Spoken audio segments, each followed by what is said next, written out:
Okay, a little bit more on the human geography of Africa. One aspect we looked at in the introduction was a cultural division based on religion. This is a figure from the introduction chapter showing religions of the world, with Islam being in the sort of the darker color, and Christianity being in these lighter colors. And there's sort of a mix of Christianity and indigenous religions, with the boundary between that and the Islamic world. And this figure from a different textbook shows this in a bit more detail.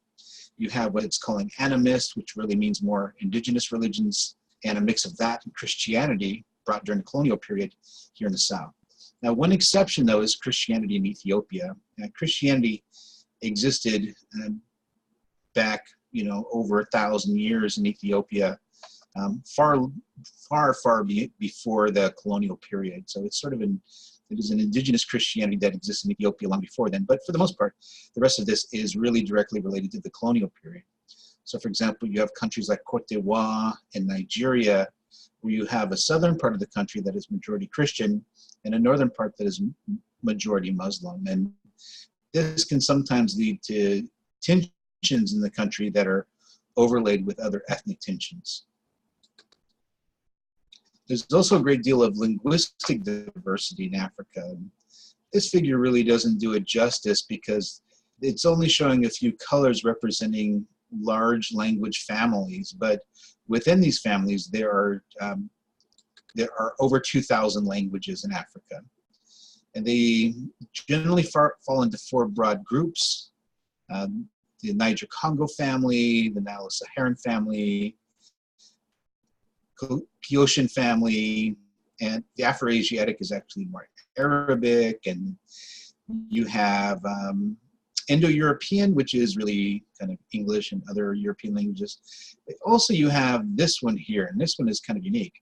It's Malay-Polynesian family. So we'll get back to that in a moment. One thing I want to highlight, though, is that the African Union, which is a supranationalist organization in Africa, has 6 official languages: English, French, Portuguese, Spanish, Swahili, and Arabic. And so one thing hopefully that maybe jumps out at you is that with the exception of Swahili, these are all non-indigenous languages, that these are languages brought by colonial powers, but oftentimes they serve as lingua franca, like common languages amongst the very diverse cultural groups in Africa. So you have various lingua franca, again, common languages used in the marketplace, English and French, especially in West Africa, where there's a high population in the British and French were the main colonial powers.